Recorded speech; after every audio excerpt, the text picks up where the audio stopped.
Levanto mis manos, aunque no tenga fuerza. Levanto mis manos, aunque tenga mil problemas. Cuando levanto mis manos, comienzo a sentir. Hoy es un tema bastante conocido y a la vez no conocido, el Evangelio. ¿Qué es el Evangelio? Uno pregunta en la calle y de 100, cierto, uno no sabe qué es el Evangelio. Entonces, en la Iglesia de Cristo sí todos sabemos, ¿cierto? Levante la mano quien no sabe qué es el Evangelio. De los que somos bautizados. ¿Quién entiende lo que dice allí? Está en arameo, en griego antiguo y un poquito de árabe para complicar. ¿Qué dice? Evangelión y evangelizomai. Uno es sustantivo y el otro verbo. ¿Qué es sustantivo?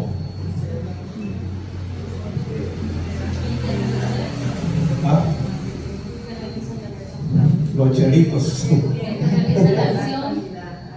Y realización, o sea, un ser independiente. Y el verbo, ¿qué es un verbo? Y realiza la acción. Perfecto, entonces en la palabra aparece 75 veces la palabra evangelión, que es el sustantivo, que es un nombre propio, y 56 veces la palabra evangelizomai, que es el verbo, es el predicar ese sustantivo, predicar esa acción o esa buena noticia. Yo siempre digo cuando toco este tema que el Evangelio es como la llave que abre la puerta del paraíso, del reino de Dios. Es la llave, sin el Evangelio no podemos entrar al reino de Dios. Entonces es importante conocer qué es el Evangelio y obedecer, por supuesto. También el Evangelio representa o indica el sacrificio de Jesucristo por el bienestar del mundo.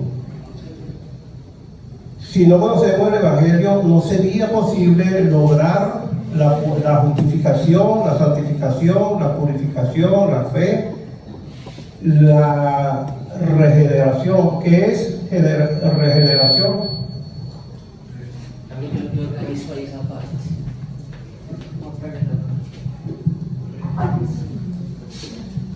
¿Qué significa la palabra regeneración? Por ejemplo, una regeneración dependiendo de lo que sea. Regenerado. Es como que se vuelva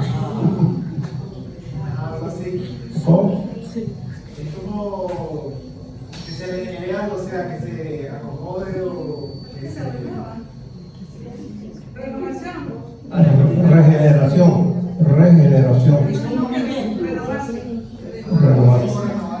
Sí, es reemplazar o modificar algo que está. Entonces, cuando la palabra dice que somos o fuimos regenerados o podemos ser regenerados en el Evangelio por la palabra de Dios, está hablando que ya esa naturaleza pecaminosa ya no está en nosotros, sino que estamos como en un eco.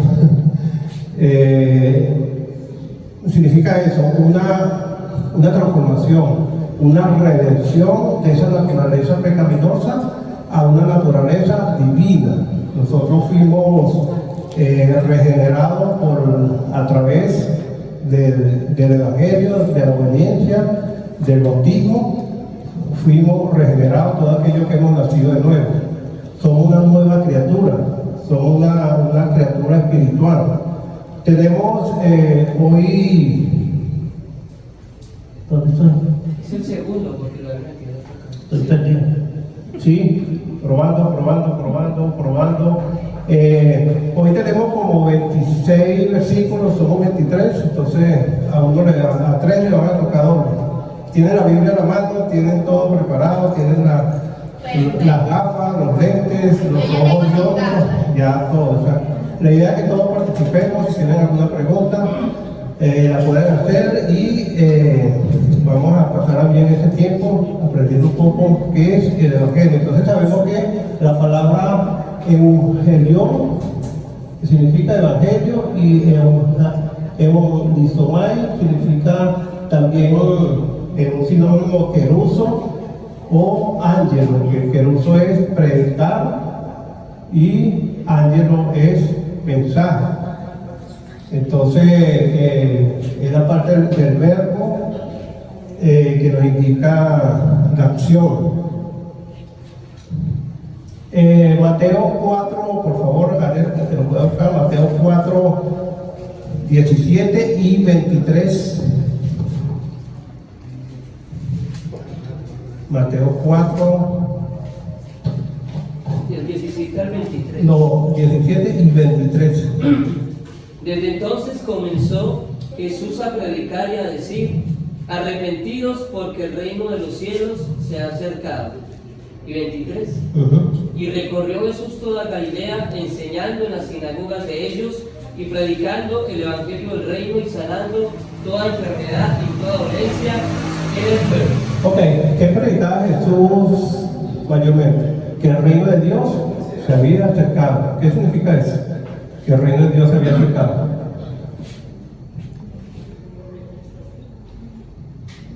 Como dice el versículo, ¿alguien lo puede leer en otra versión? El 17 solamente.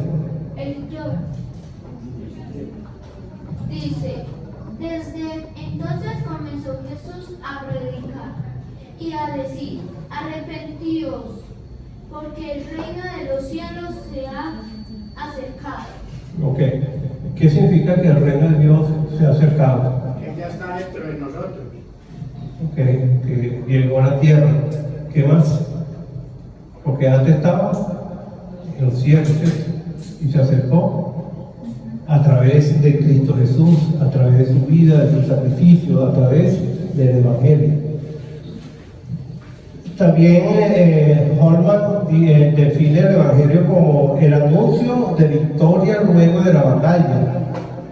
El anuncio de victoria luego de la batalla. Cristo sabemos que hizo toda su vida, pero mayormente en los 3 años, libró muchas batallas, sobre todo con los fariseos, y bueno, con toda esta cúpula judía que tenía aversión acerca de él. Libró esa batalla, pero después tuvo la victoria con su muerte, con todo este sacrificio fue algo que Dios bendijo.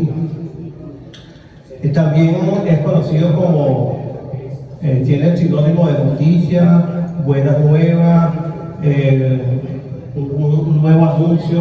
Todos estos son sinónimos. Uno pregunta allá afuera, ¿qué le dice? Buena noticia, buena nueva, ¿qué más?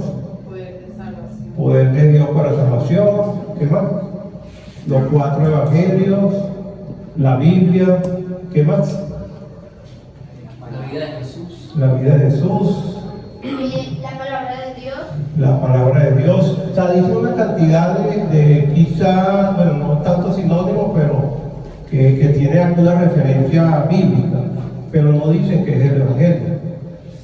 O sea, no define realmente qué es el Evangelio. Entonces es importante que nosotros podamos tener claro qué es el Evangelio, porque vamos a leer muchos textos donde dice que sin el Evangelio no podemos entrar en el reino de Dios. Sin obedecer ese Evangelio no podemos entrar en el reino de Dios. Sin creer en ese Evangelio no podemos llegar a la presencia de Dios. Priano, en Asia Menor, en el siglo IX a.C., refirió que Augusto iba a ser el Salvador y el rey de paz de Roma. Entonces es algo que también hay una discusión allí entre los teólogos que dicen que esta palabra proviene de la parte hebrea, tomando en cuenta la Septuaginta, y otro dice que viene de la parte pagana, del origen de la palabra. Pero la Septuaginta no indica en singular la palabra evangelio, sino en singular. Entonces cae bastante esa teoría. Mayormente se inclina más que viene de un término pagano. Y se usaba también esto mucho antes de Cristo, como Priano lo usó. En el siglo IX a.C. ya estaba dando a conocer como una especie de evangelio, alguien que tiene una victoria en una batalla y reina. Entonces también es como sinónimo, o se puede decir que es el reinado de un rey. En este caso, Cristo, cuando resucitó, viene a ser nuestro rey. Nuestro rey como Dios, nuestro rey que está gobernando y gobernará por siempre. Fue antes, se despojó de su deidad, de su posición de Dios, vino a este mundo, trajo el evangelio del reino de Dios y luego tomó nuevamente esa posición de rey. Entonces vemos que Pablo usa el término del evangelio 60 veces en su escrito, en sus libros, y 28 son sin calificativos, pero 32 sí tienen calificativos. Sí, él nombra el Evangelio de la paz, el Evangelio de la salvación, el Evangelio de Cristo, el Evangelio de Dios. Entonces, de las 60 veces que Pablo nombra la palabra o escribe la palabra Evangelio, 32 es un calificativo.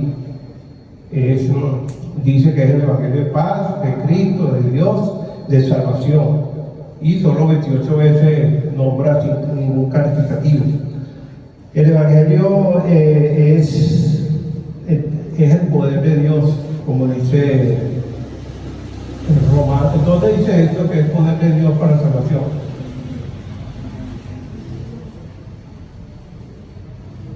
Lo dice bien clarito. El Evangelio es el poder de Dios para la salvación. ¿En qué parte de la Biblia lo dice? No sé. Entonces, Romanos 16. Dice que el Evangelio es el poder de Dios para salvación. Y eso muchas veces lo usan como sinónimo allá afuera. No, ¿qué es el Evangelio? Es el poder de Dios para salvación, pero no define qué es el Evangelio. Entonces es importante saber que es un sinónimo, que es una palabra definitiva, ¿no? El Evangelio destruyó el poder de la muerte y el sepulcro ya no tiene la victoria. Ese es como la victoria sobre la batalla. Antes Cristo tenía el poder de la muerte, el poder de la muerte, ¿no? Pero Cristo quitó ese poder, destruyó ese poder.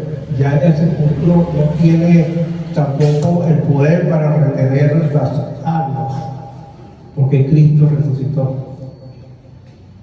Porque Cristo le quitó ese poder. Vamos a leer 1 Corintios 15, del 1 al 8, para saber qué es el Evangelio, por favor. 1 Corintios 15, del 1 al 8. ¿Corintios o 1 Corintios? 1 Corintios 15, del 1 al 8. Ahora, hermanos, quiero que se acuerden del Evangelio que les he predicado. Este es el Evangelio que ustedes aceptaron y en el cual están firmes. También por medio de este Evangelio se salvarán, si se mantienen firmes en él, tal como yo se los anuncié. De lo contrario, habrán creído en vano.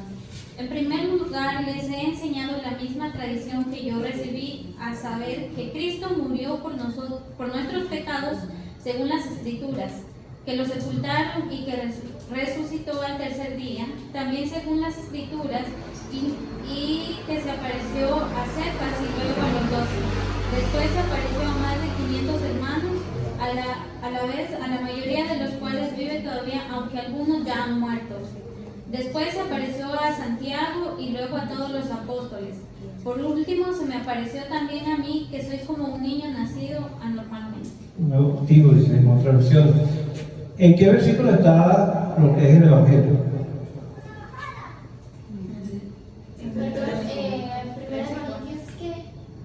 El 15 del 1 al 8, que leímos, la perícopa que leímos ahorita fue del 15 del 1 al 8, pero ¿en qué versículo específicamente está lo que es el Evangelio? ¿Cómo Pablo o Dios define qué es el Evangelio? 3 y 4. Ajá, ¿cómo dice? Dice, porque ante todo lo que transmití a ustedes, lo que yo mismo recibí, que Cristo murió por nuestros pecados, según la Escritura, que fue sepultado, que resucitó al tercer día, según la Escritura. Entonces, el Evangelio, según esa definición, es Muerte, sepultura y resurrección.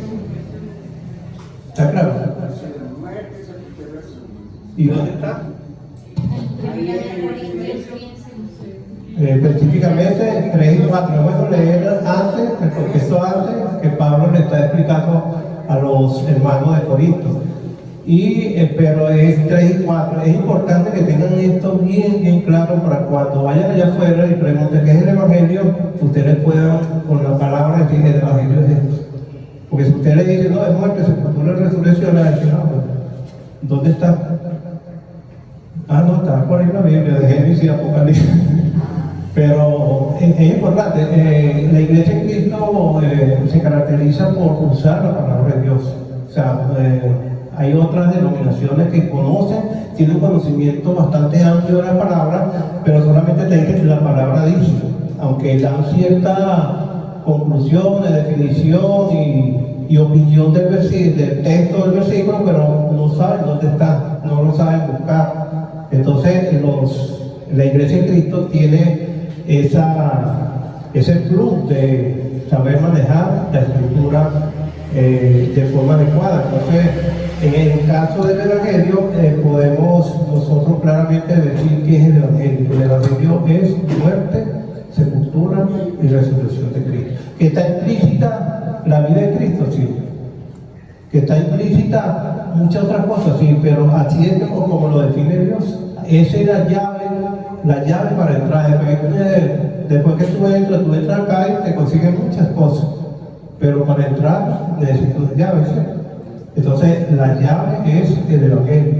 Saber que Cristo murió por su muerte, ¿qué pagó? ¿Qué pagó por la muerte de Cristo? O sea, Cristo, ¿qué pagó por su muerte? Pecados. Los pecados. Y que fue sepultado. Y cuando nosotros hacemos la semejanza, el bautismo de ser sepultados, ¿qué sucede aquí? Resucitamos. Son perdonados nuestros pecados y morimos al mundo. Y cuando subimos el agua, resucitamos en una nueva vida. Así Cristo resucitó ¿en qué día? Al tercer día. Tercer día. Entonces, es una semejanza y eso lo pueden leer en Romanos capítulo 6 del 1 al 6 está esa semejanza, pero no lo vamos a leer hoy por cuestión del tiempo. Pero allí está lo que significa el Evangelio y lo que significa el bautismo, esa semejanza, esa similitud que nosotros hacemos no de manera literal, porque no morimos en la cruz, pero al arrepentirnos estamos muriendo ¿a qué? Al mundo pecaminoso, a las pasiones.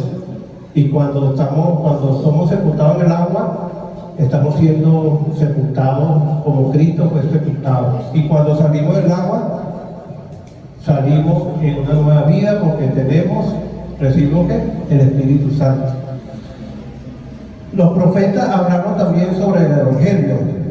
Lo dice Pablo en Romanos capítulo 1, versículo del 1 al 4, y otra persona que vaya buscando Isaías 53:13, levante la mano que lo va a buscar.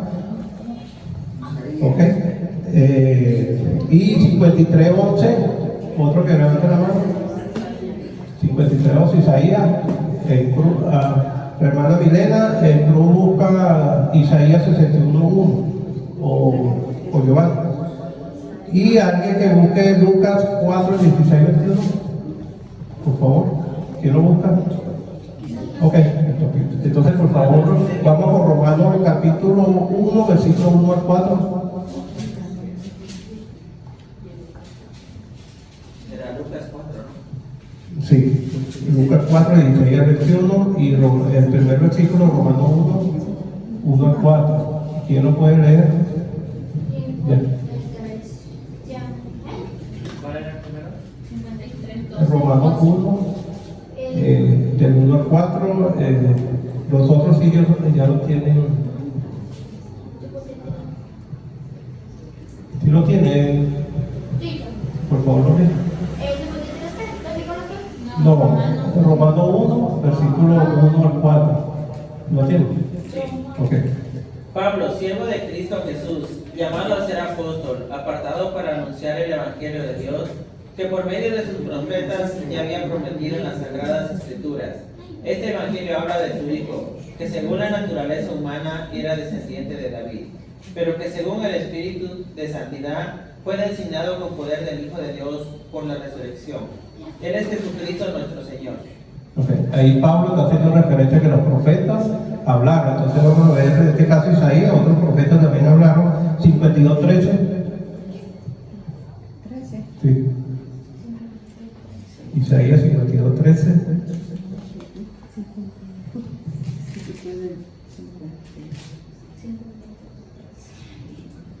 Dice la palabra de Dios: he aquí que mi siervo será prosperado, será engrandecido y exaltado y será puesto muy en alto. Okay. ¿De qué están hablando? De Jesucristo. 700 años antes que Cristo viniera. 53:11, un pasaje muy conocido, un texto muy conocido. 53:11.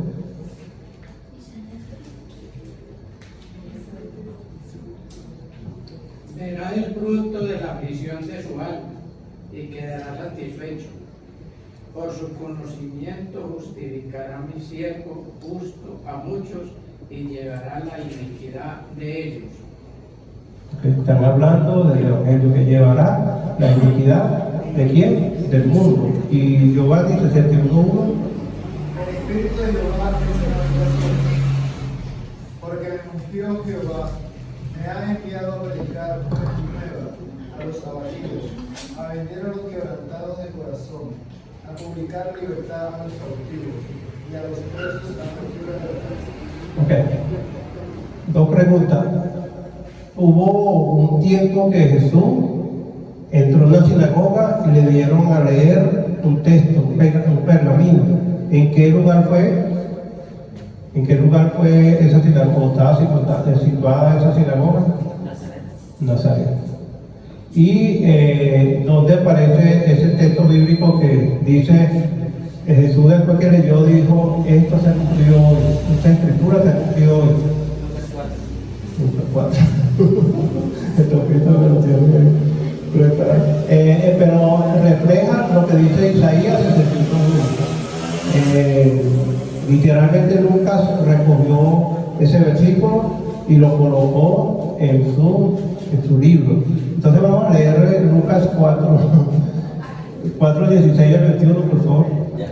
Fue a Nazaret donde se había criado y un sábado entró en la sinagoga como era su costumbre. Se levantó para hacer la lectura y le entregaron el libro del profeta Isaías.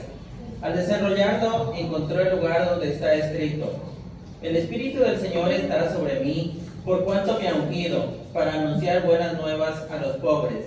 Me ha enviado a proclamar la libertad a los cautivos y dar vista a los ciegos, a poner en libertad a los oprimidos, a pregonar el año del favor del Señor. Luego enrolló el libro, se lo devolvió al ayudante y se sentó. Todos los que estaban en la sinagoga lo miraban detenidamente y él comenzó a hablarles: hoy se cumple esta escritura en presencia de ustedes. Algo que fue dicho hace cuánto, aproximadamente. 1000 años. No, más o menos 700 años. Cristo a los 30 años leyó ese pasaje ¿Casualidad? Ya está preparado. Ya empezando su ministerio. Entonces, eso que fue anunciado, Cristo mismo lo ratificó, lo leyó y dijo, esto se ha cumplido hoy. O sea que ya llegó el reino a ustedes o al mundo. En otro pasaje dice que se ha acercado. Entonces, la cruz y la resurrección es el corazón del Evangelio. La cruz, porque la cruz, Cristo murió. Y en la resurrección da la victoria a la muerte. Antes la muerte tenía el poder. Y esto es muy importante que lo entendamos y que lo tengamos siempre presente. La muerte no tiene el poder. Hoy en día Cristo tiene el poder. Ya no puede, claro que vamos a morir físicamente, pero espiritualmente ya, si nosotros no queremos, no podemos morir. Si no queremos, muchos deciden morir espiritualmente. ¿Qué es la muerte espiritual? ¿Cómo define Dios la muerte espiritual? Apartado de su presencia. Apartado de Dios. Cuando ustedes lean la palabra muerte, mayormente se está refiriendo a apartado de Dios. Y Cristo ya quitó esa muerte con su resurrección. Entonces, yo los felicito a todos los que estamos acá y a los amigos que sigan buscando. Que sigan buscando esa victoria en Cristo Jesús a través del Evangelio, a través de ese sacrificio de Cristo, que murió, fue sepultado, pero resucitó, dándole la victoria sobre la muerte, que antes nadie había resucitado. Nadie había resucitado. Cristo es el primogénito. Entonces también indica cambio, en el Evangelio indica cambio. Aquí vamos a leer algunos pasajes. En 2 Corintios 5:17 dice que ahora lo que está en Cristo, todas las cosas son hechas nuevas. Las cosas viejas pasaron. Wow, tremenda apreciación, tremenda afirmación. Todas las cosas viejas pasaron. ¿Quién está aquí libre de las cosas viejas? Nadie. Yo tengo mi chicharrón de por ahí todavía. O sea, pero es una declaración de Dios de positivismo, ¿ah? Morimos para el mundo y empezamos a Morimos para el mundo, pero todas las cosas viejas pasaron, pero no es así en nuestra vida. O sea, empieza una nueva conversión, una nueva vida, que cada día esas cosas deben ser más las que pasen, pero muchas veces se mantienen igual por muchos años en la vida cristiana. Entonces Dios dice, todas las cosas ya pasaron, como una afirmación, como algo ya que sucedió, pero queda de nosotros que eso se convierta en una realidad. Es como cuando dice, ustedes son salvos, con el bautismo ustedes son salvos. Cuando se arrepiente, cuando se nacen de nuevo ya son salvos, pero es una afirmación, porque si no somos fieles hasta el final, no tenemos salvación, perdemos la salvación. Por allí hay una que se llama como la gracia irresistible, que dice que la salvación no se pierde. Esa es una, ¿cómo se llama? La doctrina, hay unos datos, pero hay un nombre herejía, una doctrina de herejía, que la salvación no se pierde, cuando la Biblia explica bien claro que eso se pierde. Marcos 8:35 y otro que busque Marcos 10:29 y 30. ¿Cuánto me queda? 10 segundos. Marcos 8:35 y Marcos 10:29 y 30. Otro que vaya buscando Juan 8:4 y 5. Otro que vaya buscando Gálatas 3:23 y 25. Ok. Ok. Juan 8:4 y 5. Gálatas 3:23 al 25. Y estamos hablando de que el Evangelio indica cambio. El Evangelio indica cambio. El Evangelio nos lleva, nos acerca a Dios. El Evangelio nos produce en nosotros justificación, santificación, purificación, fe y redención. Muchas cosas que el Evangelio hace en nuestra vida, por eso es que tenemos que entenderlo y obedecerlo. Entender qué es el Evangelio y obedecer. Porque nada, dice Pablo allí en Corintios 1:4, que dice, y si no retenéis y creíste, en vano. O sea, una persona puede saber, y yo siempre cuando estoy dando este estudio lo digo, hay 4 pasos, ¿no? Oír, creer, obedecer Y callar. y perseverar. Son los 4 pasos de salvación. Oír, creer, porque muchas personas escuchan y creen, pero no obedecen. Y otros oyen, creen, obedecen, pero no perseveran. Igualito. ¿Cómo que dicen acá? Vaya, ¿no? Vaya, el Gálatas 3, 23, 25, no sirve de nada si no se cumplen los 4 pasos. Entonces, los amigos que están acá ya seguramente oyeron, ojalá que crean, ojalá que lleguen al tercer paso. ¿El tercer paso cuál es? Obedecer. ¿Y el cuarto? ¿Cuántos años? Hasta que Cristo venga o hasta que nos llame el Señor. Entonces vamos a leer Marcos 8:35 y otro que lea Marcos 10, 29 y 30. Porque el que quiera salvar su vida la perderá, pero el que pierda su vida por mi causa y por el Evangelio la salvará. Okay, entonces un cambio radical, ¿no? El que pierda la vida. ¿Cuál es esa vida? ¿Que nos vamos a suicidar? ¿De qué vida está hablando allí? El que pierde esa vida o que pierda su vida. La vida eterna. La física. Una pregunta, Ajá. ¿ya leyeron Marcos 35? Sí, lo acaba de leer. Entonces, ¿de qué está hablando allí ese versículo Marcos 8:35? ¿De qué vida?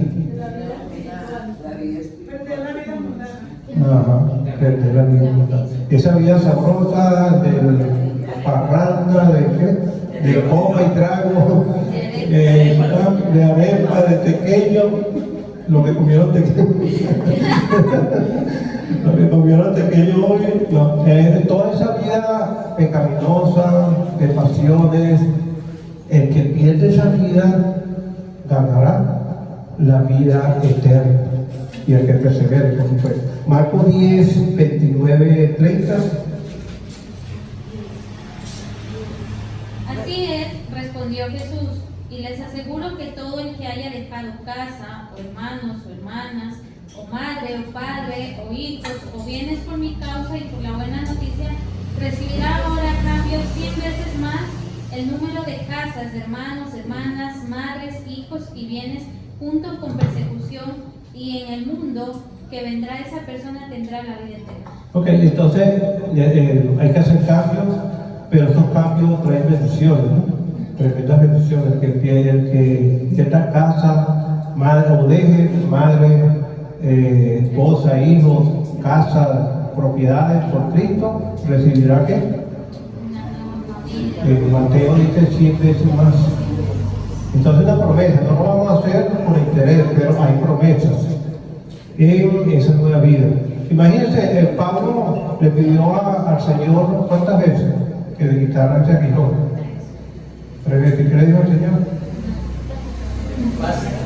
Bástate con mi gracia. ¿Y qué significa bástate con mi gracia? Su gracia es suficiente. Ajá, pero ¿cuál es la gracia que se refiere allí? Bástate con mi gracia, mayormente. La salvación, mayormente. Bástate con mi gracia, ya con la salvación es suficiente, Pablo. Vive con tu aguijón y pasa, pasa tu oprobio, pero nosotros a veces queremos tener todo, pero ya tenemos que alegrarnos con la salvación. Y 3 veces Pablo le pidió y el Señor le dijo 3 veces que no. El cumplimiento de la ley también indica que el Evangelio es el cumplimiento de la ley, y el parte de la ley y cumplimiento de qué? De la otra promesa. Vamos a leer Juan 8, 4 y 5 y Gálatas 3, 23 y 5. Y también el cumplimiento de los profetas. Mientras buscan eso, en Lucas 16 dice que los profetas fueron hasta ¿qué? Hasta Juan. Después de allí ya no hay profeta. ¿Por qué no hay profeta?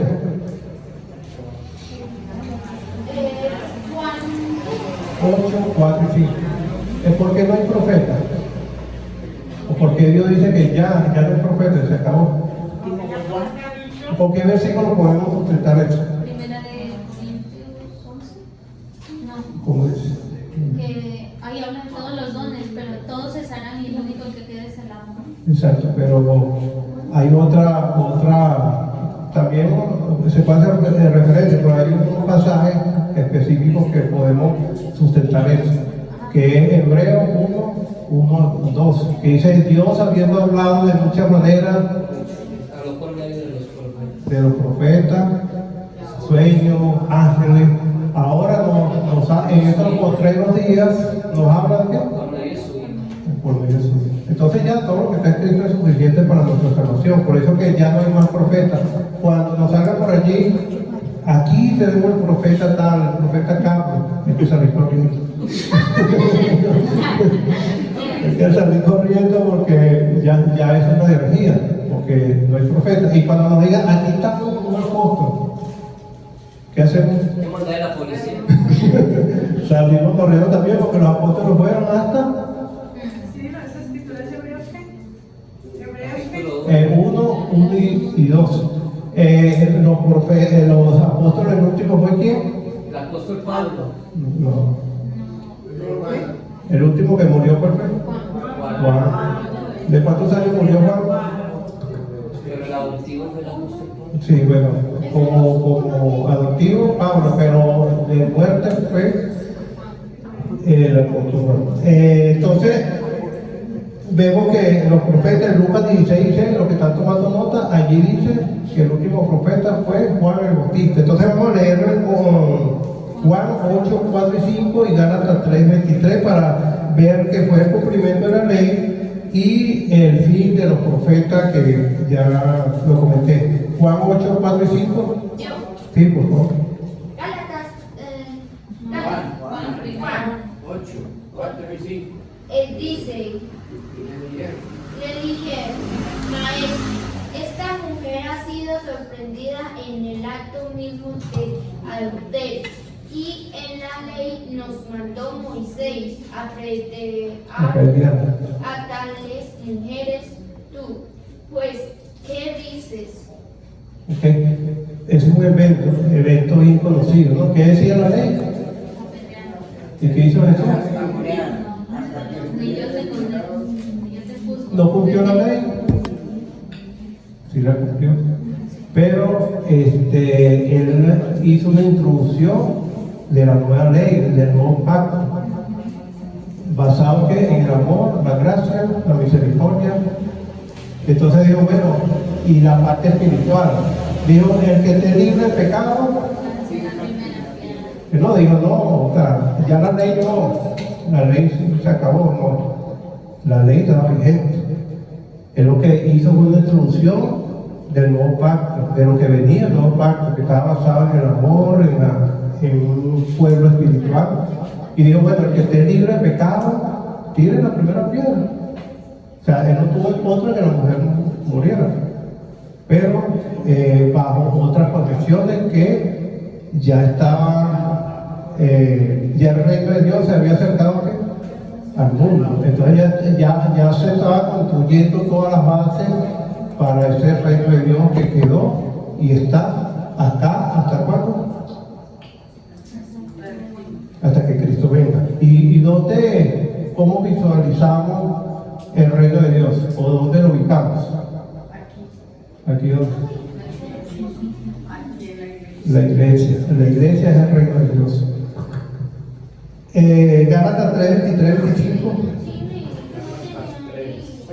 que viniese la fe, estábamos confinados bajo la ley, encerrados para aquella fe que iba a ser revelada. De manera que la ley ha sido nuestro ayo para llevarnos a Cristo, a fin de que fuésemos justificados por la fe. Pero venida la fe, ya no estamos bajo ayo. Ok, ¿qué es un ayo? Un ayo, no gallo, ayo. Ayo. ¿Cómo se escribe ayo? Sencillo. Ok, ¿qué Maestro. significa ayo? Maestro. Maestro. Ah. Maestro. Tutor, un cuidador, un vigilante, eso significa ayo. Entonces, ¿la ley era qué? Alguien que nos cuidaba, nos guiaba, un tutor, hasta que viniera Cristo. Una vez que vino Cristo, ya no necesitamos años.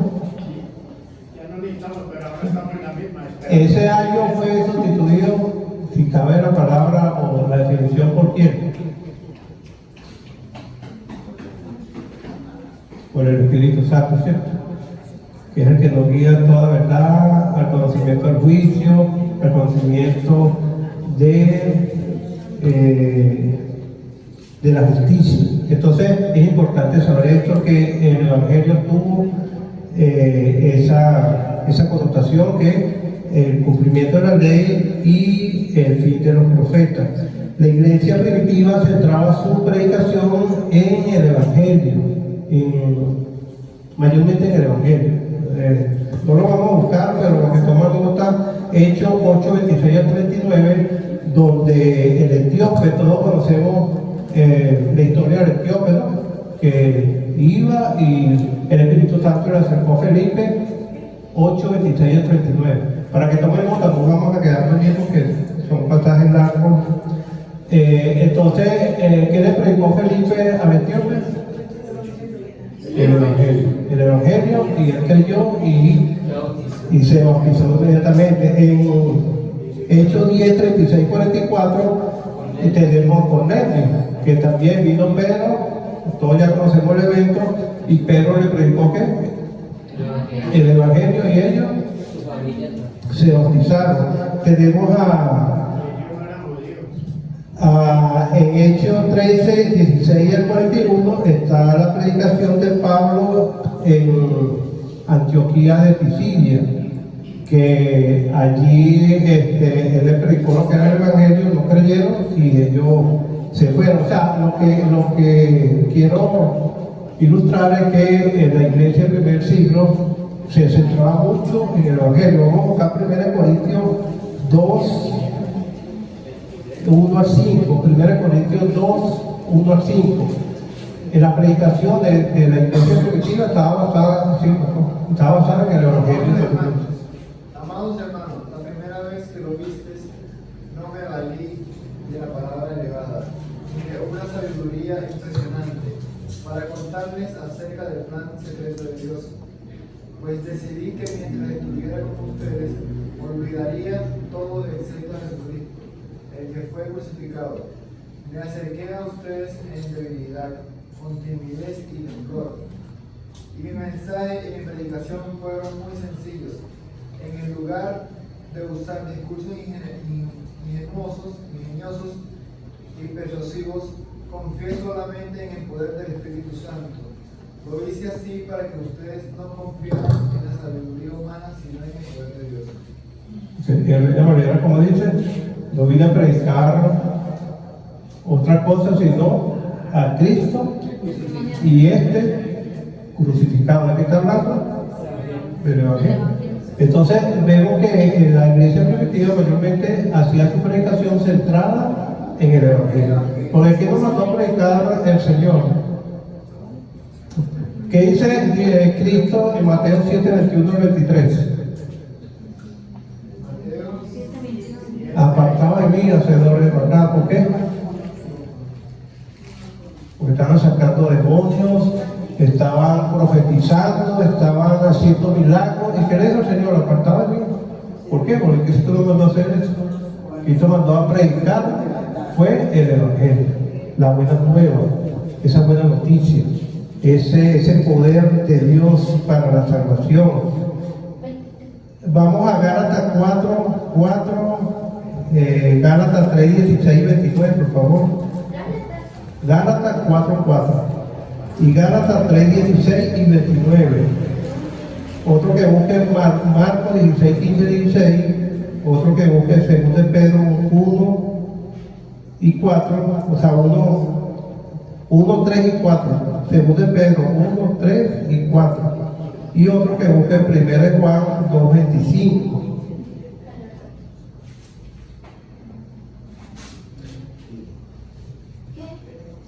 Gálatas 4, ¿quién lo tiene? Y Gálatas 3, 16 y 29. Ajá, Cruz. Ya el problema. O si lo tiene. Dice,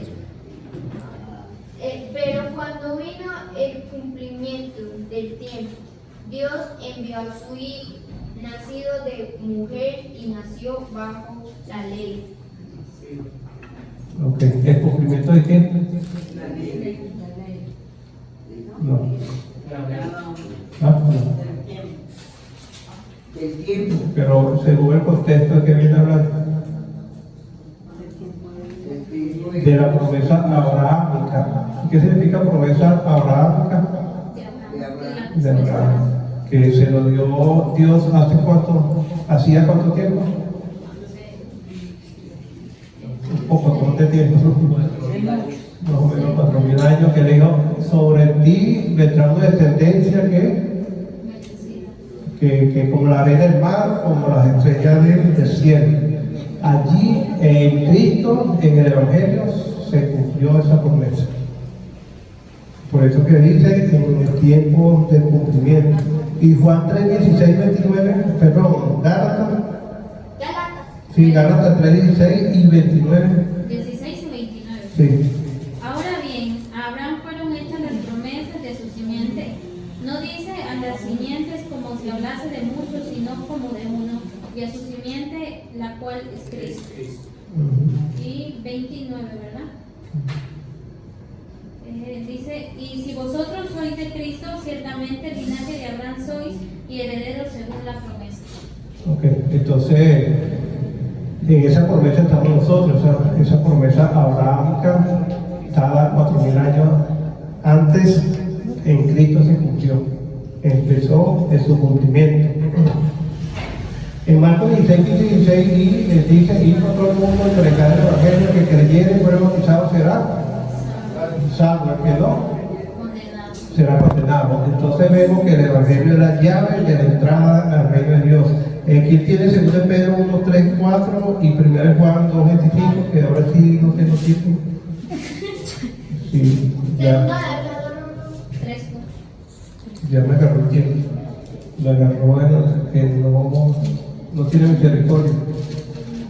¿Quién tiene 2 de Pedro 1, 3 y 4 y 1 Juan 2, 25, por favor? 2 de Pedro 1, 3 y 4. Pero qué capítulo 3. 2 de Pedro 1, 3 y 4. 1, 2, 3 y 4. 3, 4. Dice, y diciendo, ¿dónde está la promesa de su advenimiento? Porque desde el día en que los padres durmieron, todas las cosas permanecen así como desde el principio de la creación. Hay 4. Ese no es. 2 de Pedro Capítulo 1, 3 y 4. Ajá, ¿quién lo tiene ahí? Yo. Simón Pedro, siervo y apóstol de Jesucristo, a los que habéis alcanzado por la justicia de nuestro Dios y Salvador Jesucristo, una fe igualmente preciosa que la nuestra. Gracia y paz os sean multiplicadas en el conocimiento de Dios y de nuestro Señor. ¿Está el 4? Está el 4. Como como todas las cosas que pertenecen a la vida y a la piedad, nos han sido dadas por su divino poder, mediante el conocimiento de aquel que nos llamó por su gloria y excelencia, por medio de las cuales os ha dado preciosas y grandísimas promesas, para que por ellas llegaseis a ser participantes de la naturaleza divina, habiendo huido de la corrupción que hay en el mundo a causa de la concupiscencia. Ok, entonces indica en términos general que estamos en esa promesa. Primero Juan 2.25 habla más claro. ¿Quién lo tiene? Esta es la promesa que Él nos dio, la vida eterna. Ok, entonces, ¿cuál fue la promesa? La vida eterna. Nosotros estamos, los que hemos obedecido del Evangelio, estamos en esa promesa de la vida eterna. Tenemos que perseverar. Ahora sí necesito, por favor, mi nena, 2 Corintios 11.7, 1 Tesalonicenses 2, 8, 9, 1 Timoteo 1.11, hermanito, 1 Pedro 4.17, por allá, quien quiera, Jueves, 2 Corintios 11.3 y 4, y Gálatas 1.6 al 8, Giovanni. Entonces, por favor, ya no tengo casi tiempo. Yo leo Romanos 15, 16, dice lo siguiente: para ser ministro de Jesucristo a los gentiles, ministrando el Evangelio de Dios, para que los gentiles les sean ofrenda agradable, santificada por el Espíritu Santo. Entonces, estamos viendo acá de quién es el Evangelio, como dice Pablo. El 15, 16 dice: gentiles, ministrando el Evangelio de Dios. Vamos a leer en las otras citas, 2 Corintios 11.7. 11.7. 11.7 dice: porque yo, humillándome a mí mismo para que vosotros fueseis enaltecidos, por cuanto os he predicado el Evangelio de Dios de balde. Ok. ¿El Evangelio de quién? De Dios. Segunda, 1 Tesalonicenses 2, 8, 9. 2, 8 y 9. Sí. Los amamos tanto que no solo les presentamos la buena noticia de Dios, sino que también les abrimos nuestra propia vida. ¿Acaso no se acuerdan, amados hermanos, cuánto trabajamos entre ustedes? Día y noche nos esforzamos por pagarnos la vida, a fin de que no sea una carga para ninguno de ustedes, mientras les predicamos la buena noticia de Dios. ¿La buena noticia qué? Entonces todo este versículo indica que el Evangelio es de Dios. Ya le digo por qué estamos viendo todo esto. 1 Timoteo 1.11. 1.11. Sí. Enseñado por el glorioso Evangelio que el Dios bendito me ha confiado.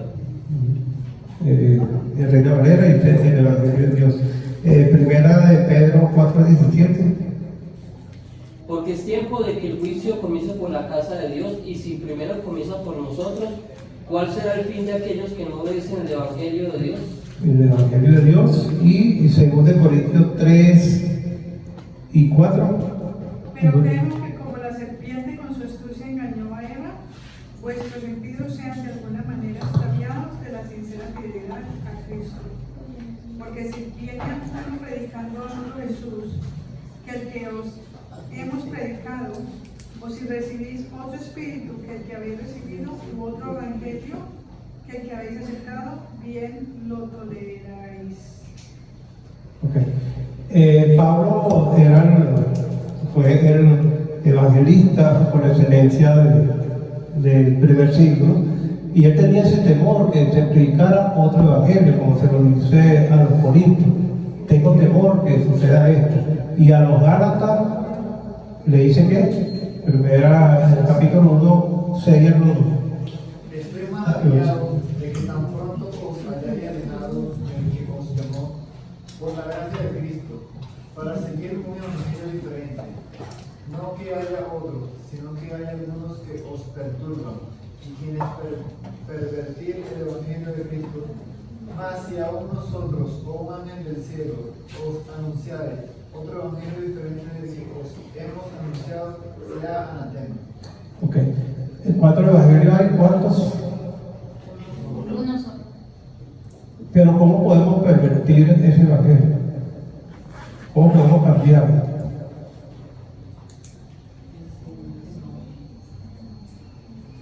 Pero ¿cómo cambiarlo? Porque Pablo dice, si le predican otro evangelio, no lo recibáis. Y el tal sea anatema, o sea maldito. La palabra anatema significa maldito. Pero ¿cómo se puede cambiar ese evangelio? Que es uno solo y de pertenecer a Dios. Fue dado por Dios. Cuando se tergiversa la palabra. Cuando se cambia el contenido, el propósito, su esencia, la esencia del evangelio. Hay algunas denominaciones que dicen: hagan la oración de fe y sus pecados son perdonados, y ya ustedes son salvos. ¿Eso está bien? ¿Por qué? Porque no es el evangelio. No han obedecido el evangelio. ¿El evangelio qué es? La simulación de lo que hizo Cristo, la similitud. ¿Qué hizo Cristo? Muerte, sepultura, resurrección. ¿Y qué hacemos nosotros en esa similitud, en esa semejanza? Bautismo, ¿Cuándo sumersión, morimos al mundo? cuando nos arrepentimos. Cuando nos arrepentimos. ¿Cuándo somos sepultados como Cuando Cristo? nos sumergimos. Cuando somos sumergidos. ¿Y cuándo resucitamos? Cuando salimos de las aguas. ¿Está claro o no está claro? Está clarito, pero cuando se predica, no, tus pecados son perdonados sin el bautismo, ese es otro evangelio. Si parece el bautismo, ¿Ah? una sola palabra, el bautismo. Exacto, pero cuando alguien predica que tus pecados son perdonados sin el bautismo, ¿está bien? No, porque el perdón de pecados se recibe en el bautismo. Ese es otro tema, creo que está por ahí, casi de último. Bueno, hermano, disculpe, nos pasamos un poquito. Pero bueno, es bastante material y quería usar bastante versículos para tener bastante bíblico. Repasen todos estos versículos en su casa, analícenlos, y si tienen alguna duda, le preguntan a qué más sabe. ¿Quién más sabe? La Biblia y Dios. Entonces, gracias por su atención. Alguna duda se puede acercar a nosotros y con gusto buscaremos cómo dar una respuesta positiva. Dios me lo bendiga. Levanto mis manos, aunque no tenga fuerza. Levanto mis manos, aunque tenga mil problemas. Cuando levanto mis